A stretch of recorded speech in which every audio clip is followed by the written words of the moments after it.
He's written numerous books on the history of Irish republicanism, including Special Category and the IRA in English Prisons, 1978 to 1985, as well as contributing to articles in the Irish Times, New York Times and the Chicago Tribune. He's a member of the National Union of Journalists, the Universities Ireland Decade of Commemoration Committee, and a director of the Irish Manuscripts Commission. We're delighted once again to have Dr. O'Donnell with us, and we'd like to take this opportunity also to acknowledge and to thank Councillor Fintan O'Sullivan for his help and assistance in organising this afternoon's event with Gorey Library. Can everybody hear me, or just is the sound okay there? Everybody at the back okay? A bit louder. I can turn it up. I'll have to turn it up there now in a minute. Just one sec. I'll just test that before I hand you over there. 1 second. Is that a little bit better? Okay. Before we hand you over to Dr. O'Donnell, I'd like to just hand you over to Councillor Fintan O'Sullivan. We'd also like to say a few words. Thanks very much, ladies and gentlemen. Just a warm welcome for Councillor Fintan and for Dr. O'Donnell.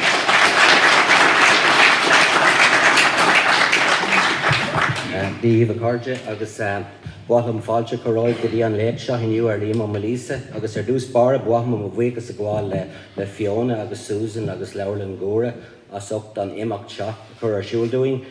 Bhuatham mo bhuichas a gháil le Ruan as ucht an iarracht mór rinne sé chun bheith an seo inniu ling. Thank you very much to all the staff of Gorey Library for facilitating this and for those who helped in the organisation. And especially to Ruan, who was just after flying in from New York last night and travelled up from Limerick this morning and down from Dublin. So he's had a hectic journey and he's made a huge effort to be with us here today. So, Bermil Mahagut Ruan at Tawfiq Waitid. It's always a great honour to have Ruan here in Gorey. We had Ruan speaking to packed capacity audiences back in 2005 and again I think it was 2012. And he's also launched books here on the Border campaign from 56 to 62. As Fiona says, Ruan's reputation precedes him and his integrity as a historian. As I say, he's a lecturer in the University of Limerick. He's also director of the Irish Manuscripts Commission, a member of the Irish Academic Press, the NUJ, and is also on the Centenary Commemoration Committee. And he's a particular expertise on the history of republicanism. From Robert Emmett, the United Irishmen, he has a book on the Great Irish Famine, Alberta Moore, Padraig Pearse, the Republican Army from 48 to 1998, a book on the Border and Resistance campaign of 56 to 62, which was launched in Enniscorthy a few years ago. He has huge tomes written on the prisoners' experience in England in the 70s, 80s and 90s, so he comes with certainly a depth of authority on the subject. So basically, in short, he's someone who knows what he's talking about, and that's what we want to have speaking about Liam Mellows. So without further ado, I'd like to hand you over to Ruan for this. Will hopes to be a brilliant lecture, I'm sure. Thanks, Ruan.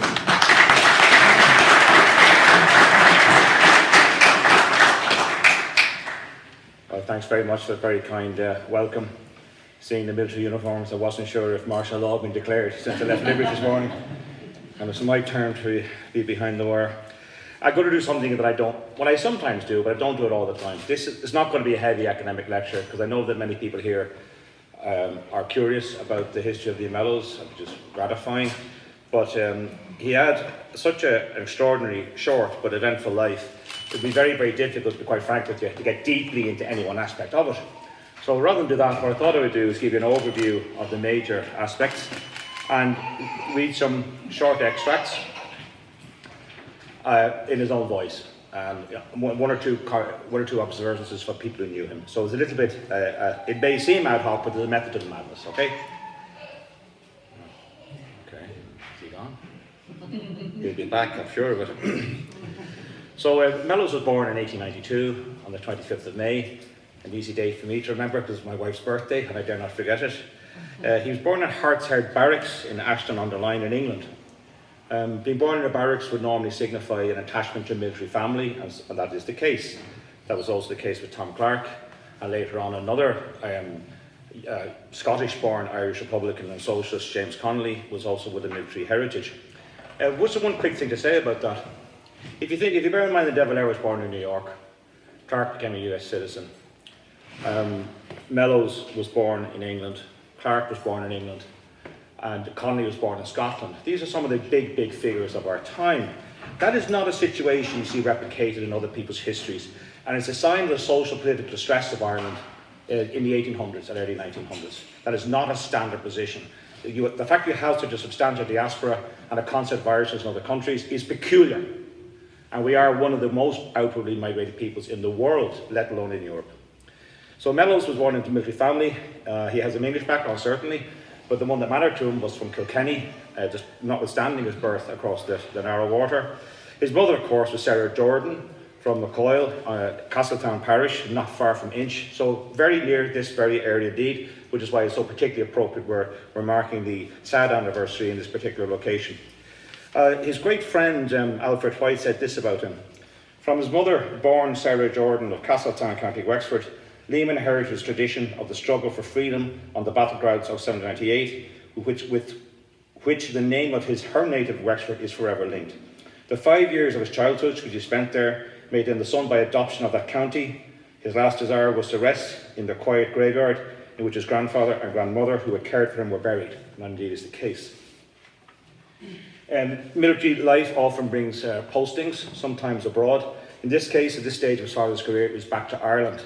So he's moved around a fair bit. They were back in this country from 1895. He spent time in Cork, where he attended schooling in another barracks down there, Wellington Barracks to be precise, and later in Portobello in Dublin, in the Royal Hibernian Military College. Now that was something that would have pleased his father, an NCO in the Imperial Forces, because the students of the Hibernian School would have been expected in due course to become officers in the Imperial Army. And for any man who did his best to rise to the rank of NCO, not any considerable feat at the time, the idea of one's son going on to take a commission was obviously something very pleasing. It did not happen, for reasons we'll go into, but this was, basically speaking, a solid start for life. As was mentioned by his friend White, he spent much time of his youth in this sector. And this is what I think I should bring to your attention. Often when we read sort of short biographies of people like Mellows, they necessarily, to get the biographical detail in, they leave out important context. So I'll just be very brief. 1897, that was the year of the so-called Jubilee, which some people in Ireland wanted to celebrate, and many people emphatically did not, including Countess Markievicz, with whom Mellows became closely acquainted as a young man. The backlash to Jubilee spurred on members of the Irish Republican Brotherhood who wanted to re-republicanise the country. And in that period, 4 or 5 years, and particularly from 1905, 6, 7, the IRB are basically refounded, and the old guard are allowed to retire with dignity and integrity, and the new dynamic forces, with renewed links to New York and to Philadelphia and to Chicago, got things going again. In 1898, of course, the centennial year of the Great Rebellion, this area was at a height of activity on both centuries, and this was something that was reflected in Mellows' upbringing, as you'll see later on. 1899 brought the Boer War, and for many Irish Republicans on both sides of the Atlantic, the nakedly imperialist attack on two independent Boer republics, Transvaal and Orange Free State, was so egregious that they had to do something about it. And in the paper of the United Irishman, headed by Arthur Griffith, inspired by William Rooney also, who spent time in South Africa and linked across to John Devoy in New York, who had the Gaelic American, you see a very considerable pro-Boer sentiment growing up in Ireland. Now think about the meaning of that. At a time when the British Army was doing poorly in Southern Africa and had to be reinforced by the Army of India under General White, many people in Ireland were openly cheering for the enemy. I mean, this is not a peculiar circumstance. This is not a normal circumstance, it's most peculiar. And it was something that was difficult to explain to English people at the time. The 1900 was a very tedious Local Government Act. Constitutional history is often, to my mind, as interesting as watching paint dry. Sorry about that, Fintan, I know you're involved in constitutional politics. But suffice to say that what it did do was this. It gave control of the major towns and cities of Ireland to people who reflected the inhabitants of those towns for the first time. And this is the reason why, prior to 1900, there are very, very few nationalist memorials and no Republican memorials. They all came very quickly. And in 1898, the humiliation was endured of the foundation stone of Wolfe Tone statue being ripped up, put into storage, and replaced by a memorial to the Royal Dublin Fusiliers, who did very badly at Colenso and Spion in South Africa. Now, I'm not trying to be mean about it, just trying to picture from 1900, people like John Daly becoming the mayor of Limerick. So the arch-Fenian of the South becomes a mayor, whereas previously he was lucky to be allowed to walk down the street without being harassed. So the times are changing quickly. From 1903, you had the very successful commemoration of Robert Emmet and the Rising of 1803. Many Wexfordians took part in that, and Miles Byrne played a very significant role. Miles Byrne of Monaseed. Now, Mellows knew all about this. He discussed this at length. He lectured on Emmet when he was in sort of formal exile in the United States of America. He wrote about it in his writings. He referenced these people in his political polemics. So it is clear that that upbringing in those particularly charged years where a lot of things happened to be going on were significant. Now, from 1907, he managed to convince his very compliant father, who was a very disciplined and decent man by all accounts, that he was not going to pursue a military career, and instead became a clerk in 2 companies, which is a fair bit of work. One was Goodbody's Tobacco, and the other was at the military stores in Delir Street. Now, the fact that it was in Delir Street is one of these sort of happenstance things in history that may be more important than it appears. Delir Street was where most of Ireland's radical newspapers were printed, edited and printed. And even to this very day, the administrative offices of the Irish Times are associated with the area. It's off what we used to call Fleet Street. It was a centre of the newspaper industry.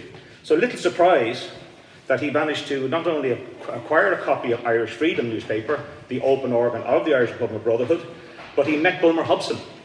Now, Hobson himself was available to young men like Mellows because he was working in the city centre and was an accessible figure. Hobson was important because, as many of you will realise, he had reinvigorated Na Fianna Éireann, the youth branch of the Republican movement in Dublin, from a trial one in Belfast. Countess Markovic was much involved in getting the Dublin version together. And basically what they wanted was this. They wanted a Republican Boy Scouting organisation. Now, from its inception, NFE, the Fianna, were very much in the remit of the IRB side of the Republican nationalist family, in the sense that the idea was that ideology, training, foresight, capacity, discipline would be inculcated in a youth who, upon growing into young adulthood, would be suitable for induction to the IRB itself. And amongst the most promising ever seen at that time was, of course, Lee Mellows himself. He was quickly a member, and his acumen and his capacity, probably spurred on a little bit by his exposure to military schooling, made him an extremely good and a valued addition to the organisation. He became very good friends with Con Colbert, with Pádraig O'Riordan, with Eamon Martin, and many people who were fated to either die for Ireland or to strike a blow, and certainly between 1916 and 1922. I should point out that from April 1911, very quickly, he was also brought into the IRB. And this is clearly one of the reasons why he became the first full-time organiser of the Fianna. But even before he became a full-time organiser, he had done some work in this particular sector, specifically in the Ferns and Escorty part of Wexford, but also elsewhere, founding New Slua and companies, and basically acting as a liaison between them and the headquarters in Dublin. 1911 is when the Parliament Act curbed the authority of the House of Lords, or elected House of Lords, to basically do whatever they wanted with bills emanating from the somewhat elected House of Commons. This was the great achievement of the Irish Parliamentary Party, then in some form of revival under John Redmond. But what it meant was, the following year, in April 1912, the Third Home Rule Bill came in, and within 2 years was destined to become an act. There was nothing the House of Lords could do to stop that, as they had done with the previous 2 incarnations of the legislation. That, as you well know, I just mentioned this in passing, caused an enormous empire loyalist backlash, and in this country led to the rise of unionism, led by Dubliner Edward Carson, who lived just down the road from where Robert Emmet did at one point in time. That house has also been lost, Francis, you know what I mean? We lost some of our key treasures, sadly. In April 1913, with 2 years' experience under his belt as a member of the IRB, Mellows became a full-time organiser. Now, there's been a bit of a debate about this, because some historians assert that when he was working with the Fianna, he was really only working with the IRB. Well, that's not really true. It's evident from his writings, from his diaries, and his activities in general, that he noted himself, and were said about him, that he was doing both at the same time, and sometimes with the same people. Because you're looking at an open movement and a deeper movement, and the deeper one being the long-term revolutionary ideological organisation. I'll have to give it a minute.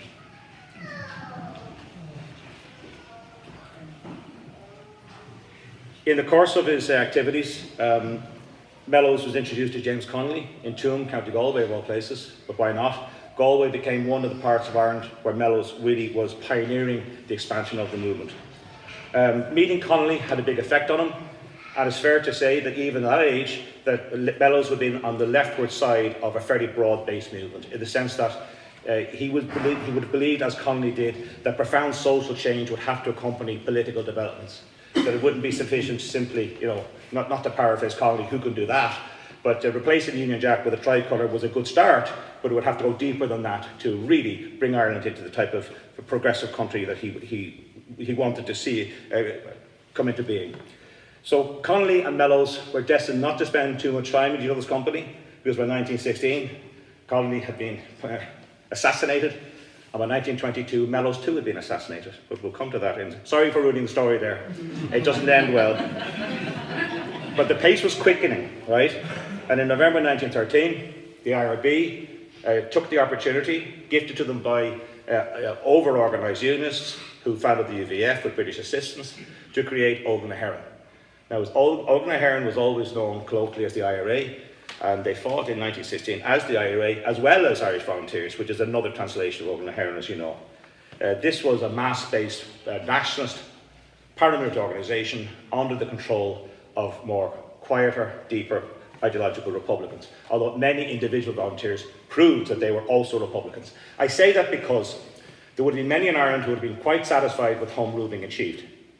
But the IRB et al. And Mellows were not. They wanted, as I said to you, a more profound social and political change. Arming the volunteers was something that fell into his purview.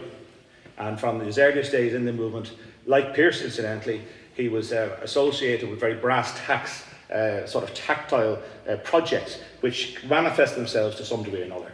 On the 26th of July 1914, you may be aware of the famous Hoth gun running, absolutely. And the following week, the second part of that consignment was landed at Kilcool, County Wicklow, just south of the coast of Greystones, on the 1st of August, with Mellows in attendance. Now, the guy straddling those organisations was Cathal Brugha. And Cathal Brugha was arguably the single most significant IRB man in the East Coast sector. He was someone Mellows dealt with quite a lot. When he was at Kilcool, he travelled with De Valera, and it was just as well they did.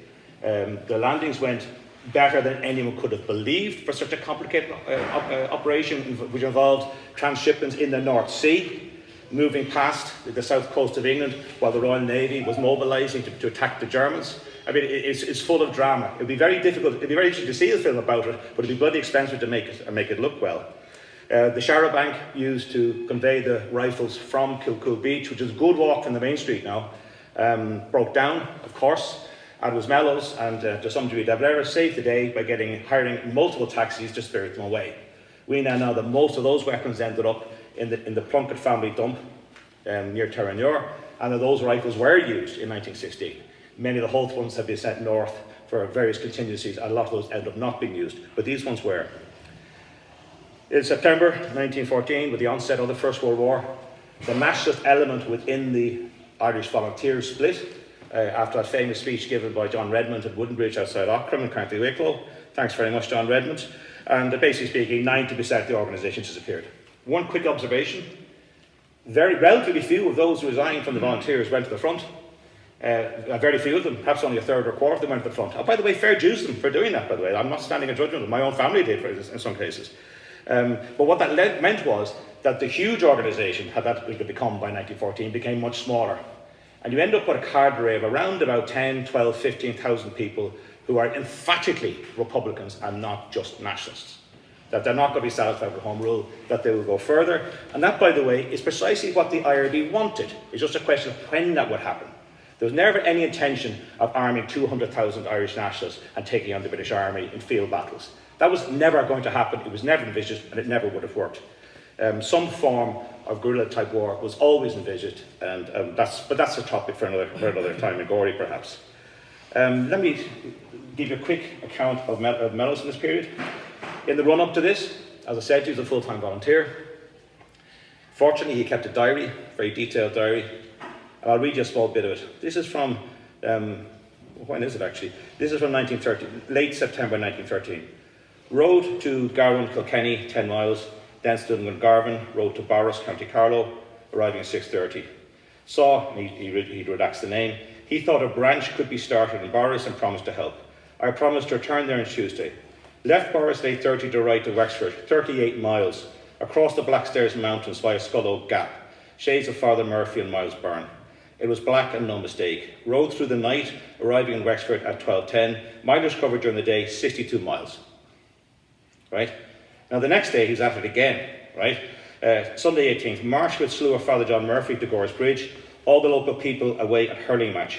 Now in the original version the word damn is there. This has been redacted in this particular polite version of the BNH. Gathered together all the boys in the village we could find, delivered an oration. Wexford Slua gave a display of skirmishing, etc. in Village Street. Returned home a sadder and wiser, etc. At 8 o'clock had another little history chat with Wexford Slua. There was great enthusiasm, and proceedings terminated at 11 o'clock with the singing of the national anthem. His work rate was astonishing, and he was doing this day after day after day. Moreover, the people he dealt with, and there's numerous accounts of this in the Bureau of Military History, were concerned for his health.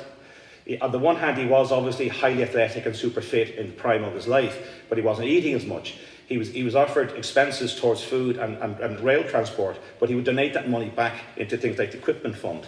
He was incorrigible. He was in danger of working himself to death. And I suppose the shades of, he was like a paramilitary version of Griffith as a journalist. He just went at it too much. Well, is too much ever enough? I don't know. These are impossible questions to ponder. But his contemporaries thought he's working too hard. But he impressed people because they could see that he was absolutely determined. And even just minor things as how he pronounced the phrase Ireland impressed people. The conviction in his character and his deeds and his obvious military acumen was something that transmitted a great deal of confidence to those in his aura. I'll give you another quick extract. And this is from someone he dealt with in the following year in Galway. And this becomes important. He basically starts off by saying that at first, here's this interesting guy, remembers only a young man. He addressed our company the first night he came down and told us he was sent down for a week and we would prepare for a very hard week's work. We felt half inclined to smile at the little chap from Dublin talking to us about hard work, but that was the only occasion we felt that way inclined. Next night we were brought out with some more companies for a route march. I will never forget it. We were out for about an hour when it started to pour rain, of course. We thought we would be allowed to seek shelter somewhere. No such thing. We were given to understand that we were not sunshine soldiers, so we got the order to double. Our commandant and Liam and myself were at the head. Our commandant was rather stout, and we thought that about 300 yards would be a good long double. I thought I was fairly long-winded. I don't know how long we were doubling, but we were nearly doubled up by the time we got an order for a quick march. It goes on in that vein. It is actually quite humorous, but it's also a sign of his seriousness. And that's important because it's very significant that he's dealing with people that he intended to lead in combat at some point in the future when the stars aligned for the Republic. And he did not want people who were not able to literally keep the pace. At the moment I can't even keep my notes, but there you are. This is jet lag. So I'll keep this quite brief. In 1915 he was briefly detained in Corktown on the Defence of the Realm Act. And people like Mellows, who are now coming within the sight of the authorities, were frequently harassed. Now, it might be nothing more than 20 or 48 hour detention, but it could be 2 or 3 months, depending what they want to get you on. Things like the Defence of the Realm Act were very coercive, powerful tools, and active Republicans were always vulnerable to them. On this particular occasion, he spent 3 months in Mountjoy prison. Now, imprisonment was no fun in those days, it's no fun now. On another occasion in Galway, he narrowly survived being arrested along with Sean McDermott, another key figure. And if you look at the sort of the new Republican hierarchy, and I won't go into it in its full extent, Clark was working with McDermott as a right-hand man. But McDermott's health began to break down due to natural illnesses exacerbated by bouts of imprisonment. Pearse then became a more important figure to Clark, and around them, working in conjunction with people like Cathal Brugha, who's highly efficient, became the younger men like Liam Mellows. So a lot of the heavy lifting was done by a fairly small number of people, but they were facilitated by a cast of thousands. On the 1st of August 1915, Pearse famously gave his oration at the grave of Donovan Rossa, repatriated from Staten Island to New York, and that basically, standing in uniform, filmed by 2 separate film authorities, declared war on the British Empire during another global war, and it signalled to their allies in America that the day of reckoning was coming, as indeed it was. On the 24th of March 1916, Mellows was again arrested, and this time placed under threat of deportation. This is on the ridiculous grounds that being born in England, that he could be deported from his own country. Well, I don't know. I mean, do the British think Ireland was Britain? Or do the British think Ireland is Ireland? Are you deporting an Irishman to Britain who's only was an accident of birth? Was he there? Make your mind up, lads, because we sort of need to know sooner or later we're going to have a revolution or not, We could skip the whole thing and get the bloody tricolour over at Dublin Castle. On the 2nd of April, it said he was sent to England, but it was sort of a slap in the wrist situation. Because he had family on his father's side in the Leek area of Staffordshire, he was given a form of house arrest. Now, no one expected a man like Liam Mellows to stay under house arrest. Maybe the British genuinely did. Maybe they're just going through the motions. We'll never know. They're scrutable people to us. Who knows what they think about anything? Look at number 10 Downing Street, for Christ's sake. His brother, Barney, who was also a member of the Na Fianna Éireann and IRB, came across with Nora Connolly, of the famous Connolly family, and they arranged to facilitate his escape back to Ireland via Scotland. Why not? He went to the Falls Road home in Belfast of James Connolly, which is still identifiable to those of you who go to that part of the city. And the way to remember where it is, it's very near the Rock Bar. Okay? On the 24th of April 1916, we have, of course, the Rising. Wasn't exactly the one planned, wasn't extensive, it has been intended, but is nonetheless a stunning achievement. Men who thought they might be able to hold out for 24 hours held out for 6 days. The Republic was declared by Patrick Pearse and others, and was fought for tooth and nail. It's a very, very significant urban fighting in the national capital. Mellows at a point had been assigned to the Galway sector in anticipation of raising those companies he had helped train and to lead them on a grander level. Now that's a big story, and there's a story that would take an entire lecture in its own right. There's a whole book on it for people who are interested in it. Suffice to say that between 700 and 1,000 volunteers in various parts of East Galway came under his command. Now that's a lot. That's a lot when you think about it. Now there were a number of important mobilisations of volunteers outside of Dublin. Wexford, of course, being the most important one. There were significant mobilisations in Derry and in Donegal, and indeed in East Tyrone, and in other sectors. The reason we don't know much about that is that they did not close with the enemy, and the enemy did not seek to take them on. There's a lot of a phony war aspect to the Rising in rural Ireland. The RIC were shadowing the volunteers of East Tyrone, but they didn't take them on. There was a small amount of skirmishing, a few pot shots fired, but nobody killed, or hardly anyone killed, let's put it that way. Totally unlike Dublin.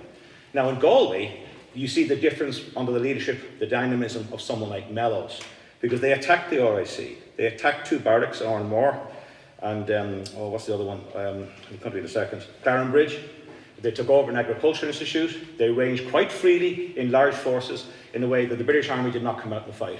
Now, towards the end of the week, when the British Army did come out to fight, including Royal Marines, it was at that point the decision to be taken to wind down, and there were no major pitched battles or pitched engagements in Galway. But it very nearly happened. Similarly, if there'd been a massive assault on Enniscorthy, things would be different in terms of how we view 1916 on the whole. But the point had been made, the Republic had been declared, and the execution of the leaders underlined the seriousness of the sacrifice endured by all. Mellows naturally had to go on the run. That's a very long and complicated story. It made sense to get him to America for other reasons I'll come to in a second.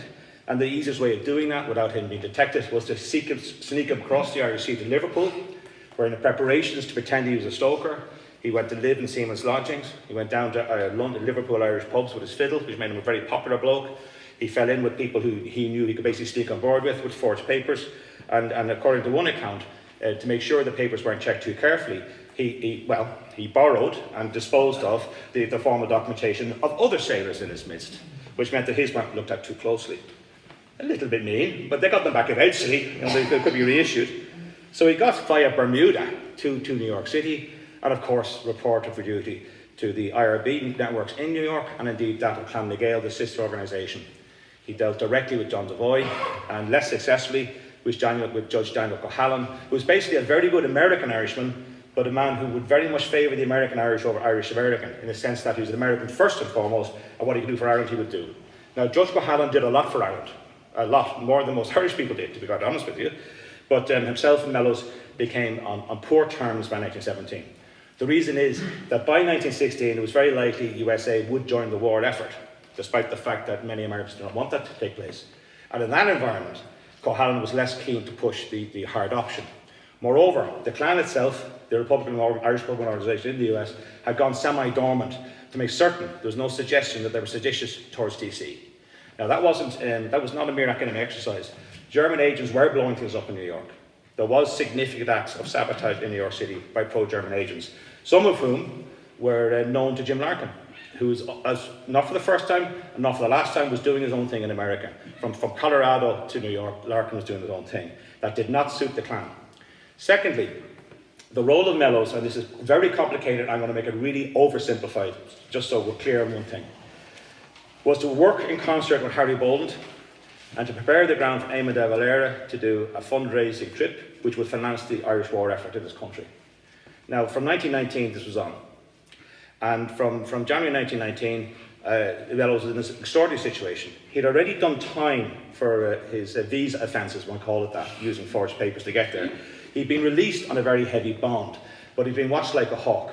But nonetheless, himself and Harry Boland developed an extremely sophisticated arms acquiring and smuggling operation independent of Clan na Gael. So they saw the problem that could arise with Clan na Gael having, too many factions, too many masters, too many slightly different interests, well-intentioned all headed towards the Irish Republic, but not necessarily in the most expeditious manner. I mean, when the war was on from 1919, and particularly 1920-21, was getting ferocious, they needed to do things quickly. And it was people like Mellows who arranged, for instance, for the acquisition of substantial quantities of Thompson's submachine guns. Unfortunately, not many of them arrived in time, but over the course of the following decades, they saw a great deal of utility to the Irish Republican Army. Now, at the time, he was again working himself towards an early grave, not eating properly. 1919 is the time of the Spanish flu, and he got stricken with pneumonia in New York at the height of the Spanish flu epidemic, so this was not safe. He was well enough in September 1919 to attend the Irish Race Convention. Now, these days you wouldn't call it the Irish Race Convention. I don't think the Irish Times would let you get away with that. But it was organised by the Friends of Irish Freedom. Friends of Irish Freedom was another front that the Clan had rejected going back to 1914. Devoy and Cohallan had been key in that. And it was the Friends of Irish Freedom networks interacting with the Boland and Mellows system of getting de Valera around the country that raised as much as $8 million for the war effort. I mean, this is a phenomenal amount of money for that time. And it made a very big difference in the capacity of the IRA and Sinn Féin to function when they were taking on the most powerful empire in the world. In October 1920, it was time for him to return to Ireland. People of Cohallan wanted him out of the country as well. It wasn't straightforward. The previous time they attempted to leave, they'd been arrested, as did Dr. Pat McCartan. As I said, there's a lot to this. But he got back to Ireland, immediately appointed the Army Council of the IRA, and was an important officer in basically the equipment side of the Republican movement, the General Headquarters and specifically Quartermaster's Office Department. He, at this point, was involved in sending people like himself to other countries, and amongst the missions that he initiated was the mission of Robert Briscoe and the famous Charlie McGuinness to Germany, which resulted in two extremely important shipments that came in just in time for the anti-treaty IRA to take them and utilise for their best wishes during the sad Civil War. Now, the truce is a problem. In July 1921, the truce was coming in, and it was felt at the time that there's no other option. Now, I don't want to relate too much on this, but one argument is that the IRA was lacking the capacity to continue the armed campaign. That is a pro-treatyite canard. Many people honestly believe it. It is not the case. Substantial amounts of weapons and ammunition were coming to the country in the summer of 1921. Much more was coming, and they knew that. You didn't have to capture the up north off the coast to have enough weapons to fight the Civil War. You didn't, or indeed pursue the war against the British. Research and development explosives were proving very, very successful. And there was a very important ambush in Middleton and others where high explosives were used for the first time in international warfare. Sadly, an attempt by Furlong to develop mortar technology ended in temporary failure and indeed his loss. But over time, the IRA became extremely sophisticated in illegal technology. So there was enough equipment, there was enough money, and there was more than enough volunteers. So no, they did not have to stop fighting the British. Political decisions made that sensible from the point of view of the leadership, but that's a different matter. Now, by that time, Cathal Brugha had distanced himself from the IRB leadership, believing that it had fulfilled its own function. So with de Valera, who was never really an enthusiastic IRB member. This had enabled the rise of Michael Collins from a mid-level figure to a significant figure, and he became a very significant figure in the course of the War of Independence, as he fulfilled some of his duties with great skill and determination. That meant that Liam Mellows was becoming one of the most significant IRB leaders in the country, as was Harry Boland, and Harry Boland was president for much of this particular period. As the truce ended towards and tilted towards the disastrous Anglo-Irish Treaty, there was a problem for people like Mellows. I was going to read out his Dáil statement. I'm not going to do it now. We're running out of time. I want to get through more. But basically what he said on the 17th of December 1921 in the Dáil, and he was simultaneously TD for Galway West and Meath North, everyone wanted Mellows if they could get him, was that you could not be a Republican and support what had been proposed. Now that's a bit hard, because he's saying we were all Republicans until this, but if you support this, you cannot regard yourself as being a Republican. I'm paraphrasing it, but you can get it on the record of the Oireachtas very readily if you look it up. Now, he knew something that they didn't know, that 5 days earlier, the Supreme Council of the IRB had decided that they would back a treaty. Now, they did this in private and in secret, but they also said that those who had been elected and as IRB TDs, they could vote as they wished. So this is interesting. So I'm not sure how that happened, but I have a sneaking suspicion that Mellows managed to get that sort of vote of conscience from his fellow comrades who did not demur. The vote, as you know, 64-57, not decisive at all. And this created a dangerous fish-on, because both sides believed they could convince the others to see sense and come over. Now the slide towards civil war is a very complicated thing, and I'm not even sure we know all the things that are salient, but we know many of them. But we know this. There was meant to be a compact that would allow for an agreed constitution. That did not happen. There was talk of allowing a General Army Convention of the IRA to project a new leadership that would decide themselves what would happen. But remember, what happened in Dáil Éireann was Sinn Féin, which was a very broad family in those days, very, very broad family. That wasn't the IRA or the IRB, although almost everyone had some connection with the IRA and IRB. But a convention would have been the military element deciding themselves.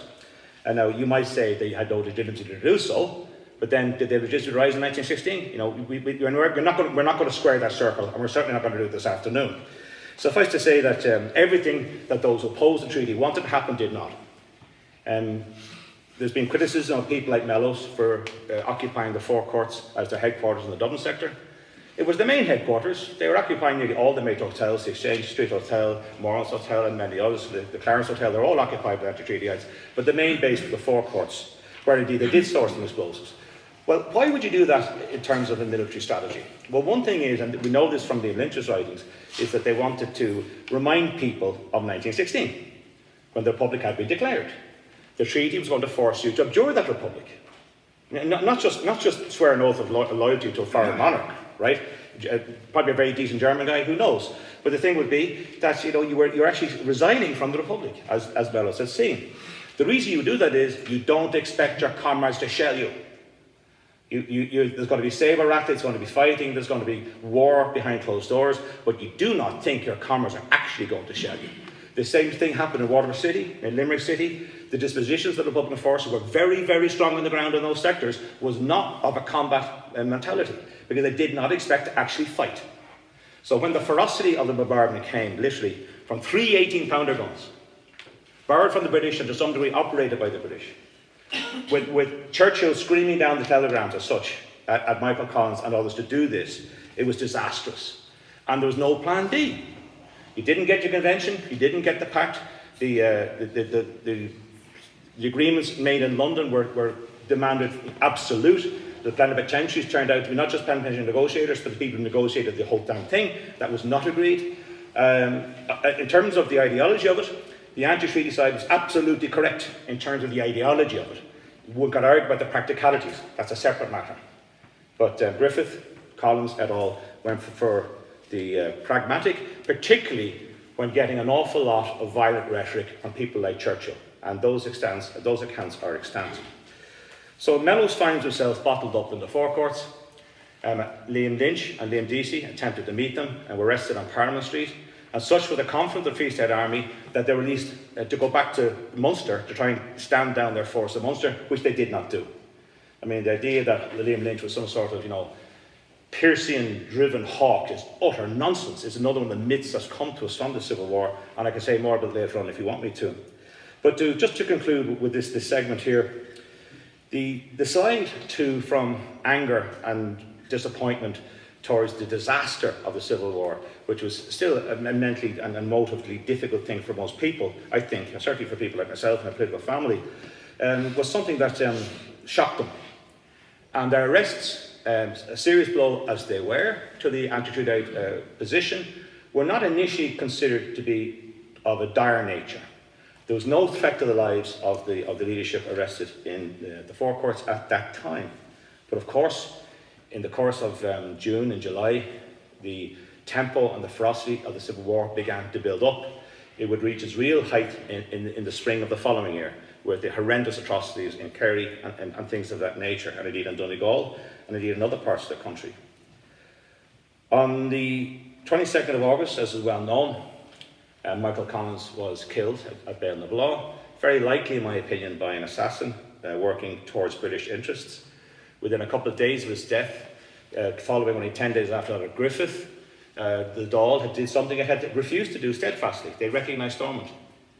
Not only was the Free State Dáil did not recognise Stormont hitherto, it was working to undermine them by re-equipping the IRA and by preparing the way for some sort of solution, and that is believed to be the analysis that led to Collins' death. The threat to ordinary IRA volunteers became more acute. Now, on the 24th of August, 2 days after the death of Collins, Tom Barry sent a peace overture to the incoming regime, which included the somewhat implacable Kevin O'Higgins, and they were rebuffed. So people forget this, that there were a number of occasions when the anti-treaty IRA attempted to calm things down. The neutral IRA, headed predominantly by the great corporal Florrie O'Donoghue, became so dismayed that the neutral IRA more or less imploded. So you have this strange situation. In terms of those who fought the British in the Town War, the bulk of them opposed the treaty. In terms of the overall movement, north, south, east and west, the whole membership, the biggest single element was neutral, followed by negative, followed by positive. But by the summer of 1922, that was no longer the case, because the Free State Army was built up massively with new recruits, with returned migrants, with adventurers, and indeed people who believed in the treaty. I mean, I certainly can respect those who took that point of view. But they were not the bulk of those who fought against the British. They were predominantly anti-treatyite. Now, on the 17th of November, tiring of this long war of slow attrition, which could have gone on for many, many years if people like Lynch did not flinch, the special powers were modified upon bad legal advice, in my opinion, to permit the execution of non-combatants. That meant that people who'd been rounded up effectively for membership of the IRA, anti-treaty IRA, were now vulnerable to being executed, even though they had no hand actor part in any specific incident. And that was harsh, and they got straight at it. And you see the first of over 80, it was believed to be 81 official executions, with probably twice that number of field executions, some of the executions. The 81 who were legally processed or railroaded to death included many people who had never fired a shot. Many people hadn't possessed a weapon. And it was a sign of the seriousness of the Free State to stamp out any form of resistance, and whilst refusing to negotiate anything other than complete and utter unconditional surrender. Now, this endangered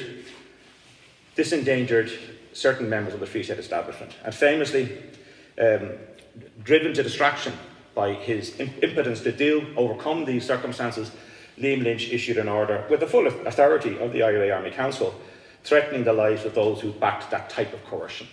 This led on the 7th of December to the shooting of Sean Hales, which is very, very unfortunate. His brother incidentally was anti-treatyite, and Sean Hales was killed, another TD was wounded. At shockingly short notice, on the 8th of December, Liam Mellows, Dick Barrett, Rory O'Connor and Joe McKelvey were shot. Now, the sequence there is really quite dire. And there's one thing I would point out. If you were looking at this sort of hardline policy of the Free State, if you look at it in its totality, it sort of makes sense. Use the ports, use the riverways to land overwhelming force, secure bridgeheads and bring in your borrowed British guns to blast the hell out of anyone in an urban area. In rural areas, send in overwhelming force. Huge force that any resistance will be crushed. So instead of sending up 200 men, send 2,000 men. These are good tactics. The Free State Army was very well led during the Civil War. Now, you have to separate out the atrocities of Kerry in the spring of 1923. But overall, they did outmaneuver the much smaller and anti-treaty air forces, who were quite well equipped, but there's nothing you can do against shell fire. Now, the other thing they did was they took out their political leadership that could be done.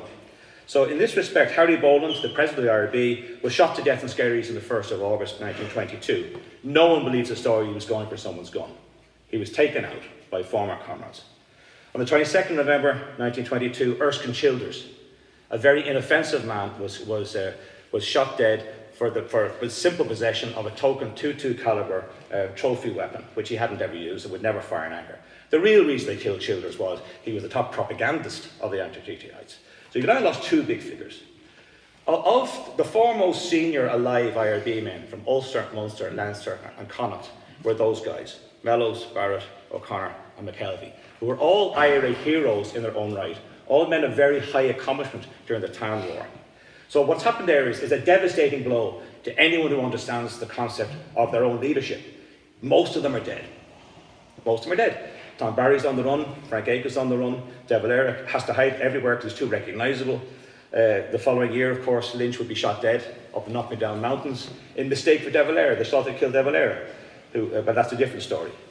The end of the Civil War came quite calamitously quickly once Aiken took over, but not for a month after Lynch was dead. So it wasn't that Lynch kept everything going, the Army Council did, but they were moving towards peace. Something concealed from us until very recently was that whilst Aiken took many important IRA documents from the tunic of the stricken Lynch, who had to be left on the mountainside, or they all would be caught, others that were sewn into his jacket were recovered by the Free State, and they included yet more peace overtures from the anti-treaty IRA. So a lot of the stuff we all would believe, including me, turns out to be not true. Who knew the media would lie to us? Who knew that the historians would not tell us the unbridled truth? I'm going to go back for a second before I finish, and I'll take a few questions then. This is about the truce, right? And this is by Seamus Kavanagh, another very well-informed Republican who's not very famous. He said, the last time I saw Liam Mellows was at a race meeting in the Phoenix Park. My wife and I went to the races seeking to divert our minds from the horrors of the time brought about by the split over the treaty. We'd only been there a short time when we met Liam Mellows. We were greatly surprised, for Liam never displayed any interest in racing. He told us he had just come like ourselves to get away from everything for a short while. He said Dev had been coming with him on the way out, but changed his mind. He thought it would look bad if he were seen at the races while all the trouble was stirring. Dev is another who never seemed to take an interest in racing, nor, may I say, in any sport. Well, that's not true. He played number 15 for Munster. But you get the idea. These are human beings in extraordinary times. Many of the people I've mentioned on both sides of that terrible split are people of extremely high moral calibre and ability and of very high ideological motivations. The loss of Mellows was a very major struggle. If you add it to the death of Connolly and the isolation of Paddy O'Donnell, the entire Republican left disappeared until maybe the 1960s, right? And even then, it was never particularly potent. So I'll leave by saying thank you for having me today, or I'm croaking at you with all my travel ailments. Suffice it to say that there's a lot to be said about Mellows. There's enough room there for 4 or 5 biographies, and I do hope in time he'll be given the proper place in our pantheon. Thank you very much.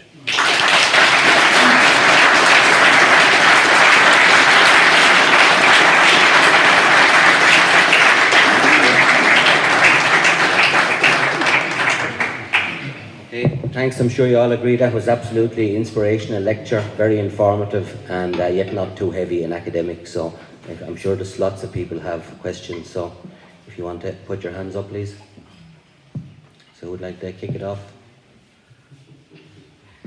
Okay, Francis. Just one question now, Ruan. In your opinion, was a treaty fire on the far side of the Atlantic that caused and led to the explosions in the warforce? Okay.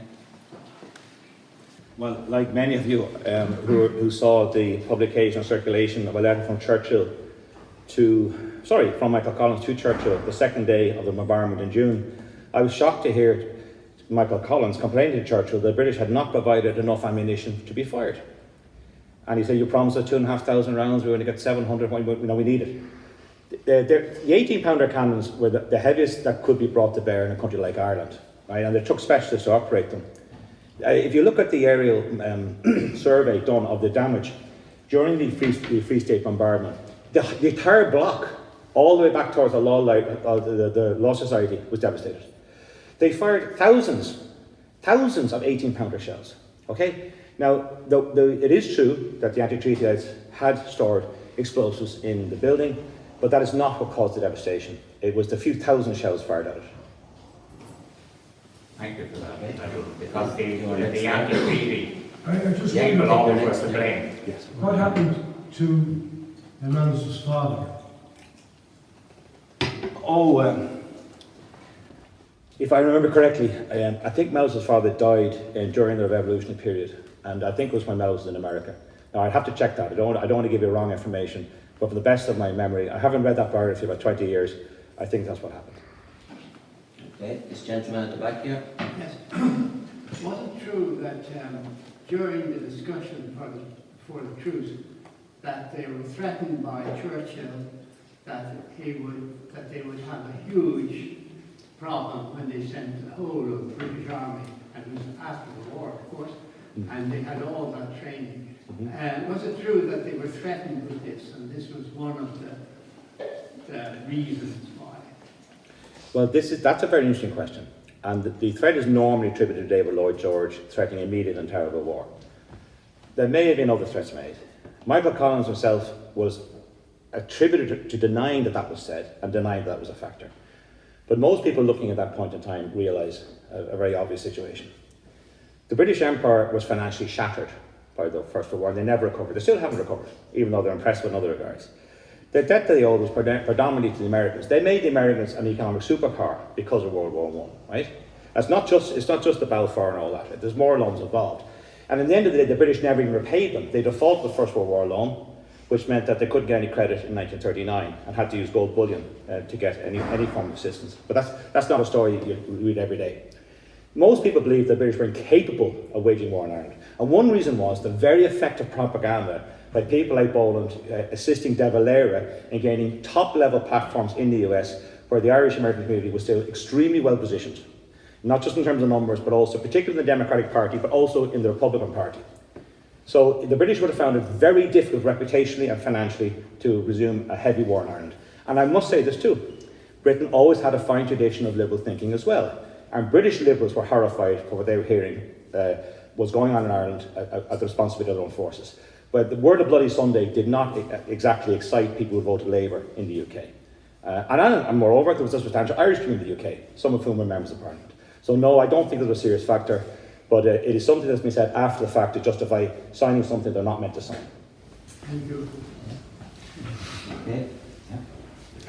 Thanks ever so much for a fascinating lecture. It does seem like a very male story that you've told us today. Was there anything significant that you're able to tell us about women who were involved in this? Well, the one that springs to mind, I was actually talking about Mellows, so he's a bloke, and that's his chosen pronoun, historically.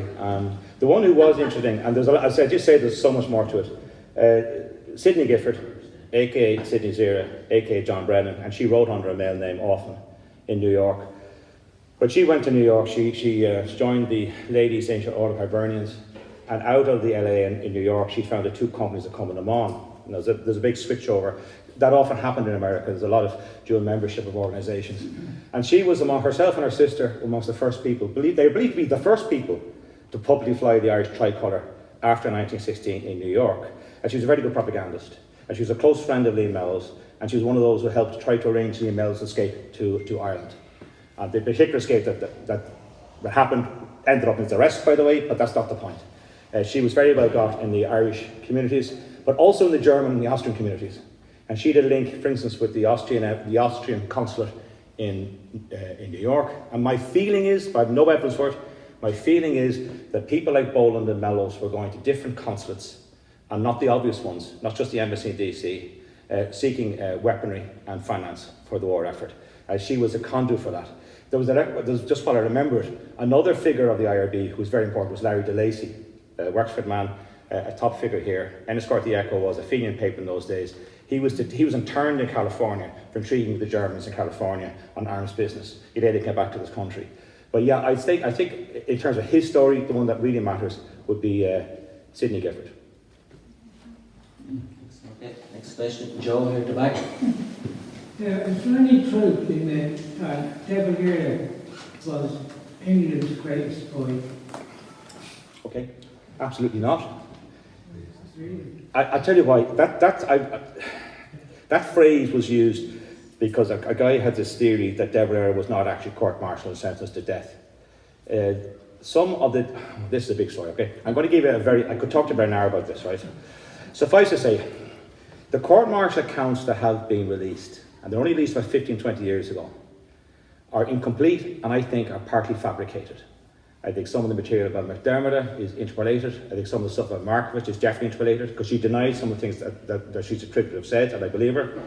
There's material about some of the other figures that just doesn't sound like him. It sounds like someone was just wanted to put words in his mouth. It's a big thing. But De Valera was court-martialed because there is a full listing of those who were. I can't remember, I think there's 80 something, if I remember correctly. And he's on the list. And he himself said, the other thing is, oh, you're safe because you're an American citizen. No, he was safe because he's too far down the roster. Maxwell was given the job of organising the courts-martial and the burials, in which incidentally he broke the Articles of War by removing the bodies from the place of execution to a different location. That's contrary to British military law, incidentally, by the way. That's what happened in Marble Hill. He thought he'd have about 200 bodies. But Sir Alfred Bucknell, who's the man who actually ran the court-martials, came one day after him directly from 10 Downing Street. He said, no, that'll be enough. And we're going to use this type of law, and with 15 will be fine for now. Then later, of course, Roger Casement. So again, there's a lot of stories around those things that are just not true. De Valera would have been executed if they kept going down the roster. By the same token, William Pearce wouldn't have been. William Pearce was not important enough to be executed. He was an officer in the IRA, certainly, but there was far more important people than him on that list. Okay, next, Eamon down here. Yeah. Sorry, Joe, you want to come back on that? Yeah, just Very briefly, yeah. like, he was determined that the tree wouldn't be accepted in the town hall. And the fact was that he forced Michael Collins to go to England to discuss the treaty. And I think, in the sense of law, that De Valera had talked with Lloyd George and they set the treaty up, and Michael Collins was the victim, which he said himself was trying to my own ethics. So, are you saying there's no truth to that? I don't believe that at all. I know it's been said, and it's a reasonable hypothesis, but there's reasons to believe otherwise. De Valera believed in the symbolism of office, and a president does not negotiate with a prime minister. So you send your top brass. Collins had to be there to represent the IRB. The IRA had to be represented. Sinn Féin had to be represented. The broad Republican movement at its leadership level had to be represented by people who would simply discuss terms. Arthur Griffith was there. Arthur Griffith, it now seems, had far more private talks with Lloyd George than we knew about. And I think much damage could have been done there, because he was not exactly the most committed person in terms of the war efforts. Not his fault, he didn't believe in that type of activity. When Collins went to London, and there's another thing that's underrated, he brought about 15 or 20 of his men with him. It's not just the hands-placed negotiations. He had a lot of his team with him, in addition to the normal security people that you'd have. So the stuff that happened in London is still, I have a question mark over it. The accounts from Churchill keep changing, depending on what time or whoever wrote his thing he pretended was autobiographical. They're inconsistent. The accounts of Lloyd George are inconsistent. Many of the British are not consistent with what happened in those few weeks.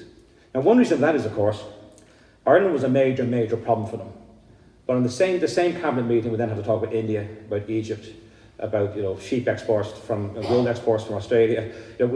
There's reasons why it's not as important to them as it is to us.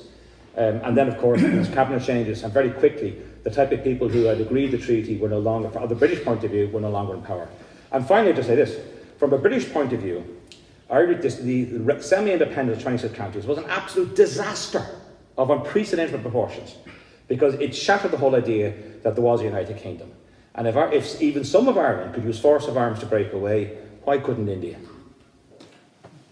Sorry, Thanks. Take Eamon here now. Thanks. Eamon.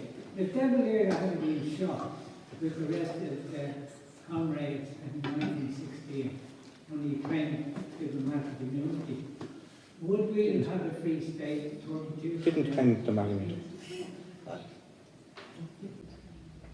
No, his status has nothing to do with it. He's just too far down the roster. But if he had been shot, who could say? I mean, I don't really do the what if stuff because it just isn't very compelling. Okay, sure, we'll take the next question with Eamon and then Johnny. First one is around the execution and particularly this thing about Higgins was the man pushed it through. And we know from being very close to Rory O'Connor. But also Blythe, and Blythe ended up chairing the Boundary Commission delegation, which was another disaster. There is a theory of conspiracy or whatever, that not only were the executions a disastrous blow against the leadership of the anti-treaty forces, but they also took out all of the progressive thinkers within the anti-treaty side in terms of the left of the movement. And that in itself, whether deliberate or as a consequence, led to the conservative nature of the Free State in future years. What do you think of that? Well, if one analyses the retreat from the concepts of the 1916 proclamation, because certainly by the early 1920s, it would have been possible for any Irish government in Dublin, in the 26 counties, to work on those precepts if they wanted to, and they didn't.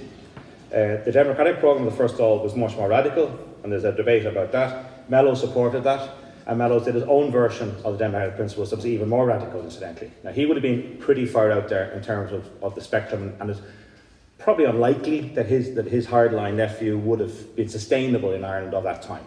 But nonetheless, it could have drawn things more towards a meritocratic environment. Blythe ended up as a leading member of the Blue Shirts, so he's completely unapologetic about being right-wing. And that tendency was always there, and there would be in most societies. The right-wing element ended up favouring the bankers, the ranchers, etc., the very type of people that the grassroots of the certainly Irish Citizen Army, elements within the IRA, and elements in the IRB did not want to be. So yes, the talent loss was considerable, and this is why some analysis believe that the Civil War was the start of an Irish counter-revolution, to sort of roll back from the very, very progressive ideals of the democratic programme of the First Dáil and the 1916 proclamation. Okay, thanks. Johnny? Was it true that Mellows had a major falling out with Collins way before the four courts, and that actually Mellows actually left the IRB because of that? Well, I'm not aware of Mellows leaving the IRB at any time. In fact, I don't believe that to be the case. It may have been asserted, but then a lot of things have been said about these times that are demonstrably untrue by the survivors for all sorts of reasons. Sometimes the politics in the 1940s would infer what they say about the 1920s, inform rather. I mean, if you remember this line, I've been reading extracts from different contributors to Bureau of Military History. Very, very few people who were not Free State were allowed to make any form of statement, or let alone apply for a pension, until the 1950s. And one of the key guys in the name of that hat was Oscar Traynor. And Oscar Traynor had been the Dublin Brigade IRA OC during the Civil War.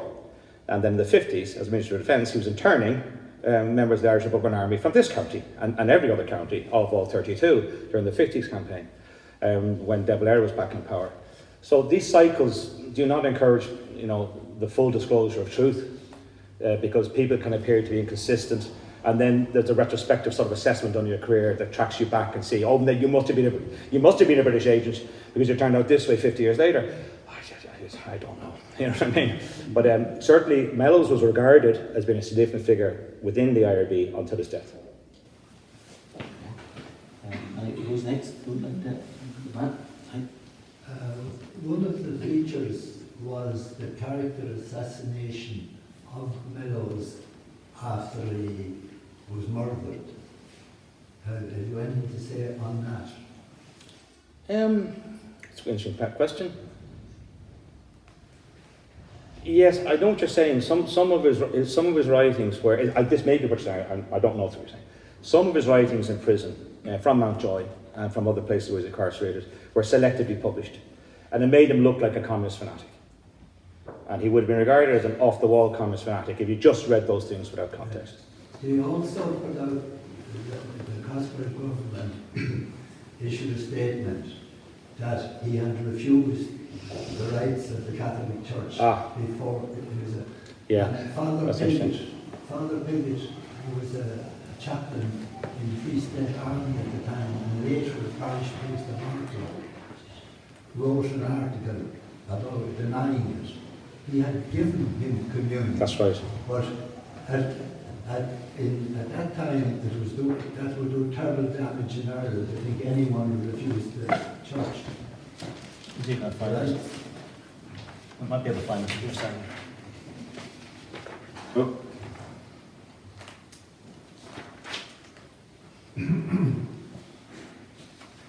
Just bear with me. You're absolutely right.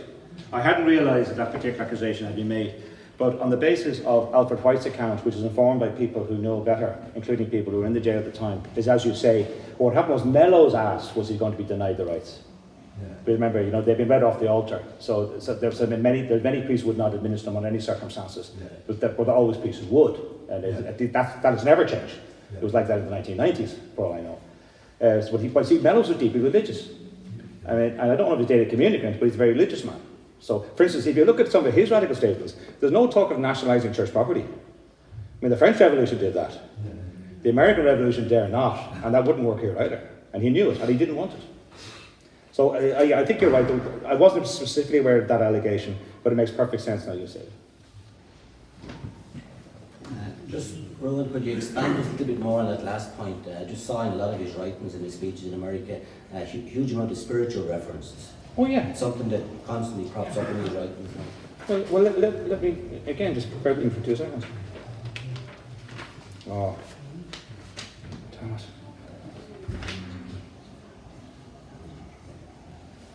Oh, actually, this is good, yeah. The path the people of Ireland must tread is straight and broad and true, though narrow. This is the last letter. Only by following it can they be men. It is a hard road, but it is the road of our Saviour followed, the road of sacrifice. The Republic lives, our deaths make that a certainty. Now, this pertains to what you said. The last thing he says is this: I have had the chaplain to see me. It is sad, but I cannot agree to accept the bishop's pastoral. My conscience is quite clear, thank God, with the old Gaels. I believe that those who die for Ireland have no need of prayer. God bless, protect and comfort you, your loving son Willie. So.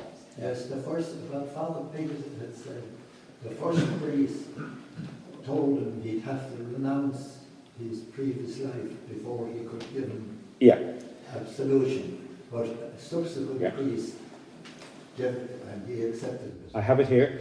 This is again, this is from the Alfred White. Alfred was his closest friends, from the Fianna days through the IRA. He says, when going to execution, he asked the chaplain if he was denied the sacraments because he was a Republican. The chaplain denied this, and after an interval, they went to confession and received communion. So, that's it. Thanks. Okay, who's next?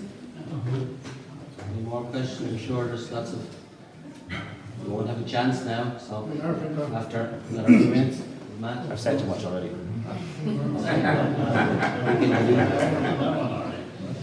Okay, well, without further ado, I'd just like to say a huge thanks to Ruan for making such a massive effort to be here, coming from USA, and as I say, from down the west as well.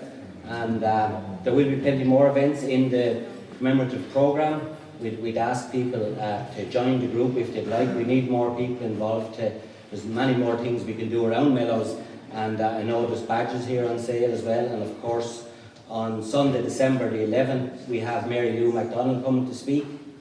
And if you're so inclined, you can listen to Bertie Ahern and Micheál Martin in the morning beforehand if you want to. But I don't know if they'll have quite as big a following. But so that's on Sunday, December the 11th. I'd also like to thank the group here, the Historical Reenactment Group. They've been at events all over the past year and previously, and they add hugely to it. They always make a great effort to attend. They attended Castletown last year. So, and there's plenty of other things which will be happening over the coming weeks. So I'd like people to join in and on social media and link in with ourselves if you need any further information. So just you can have another bull of us for Ruan for some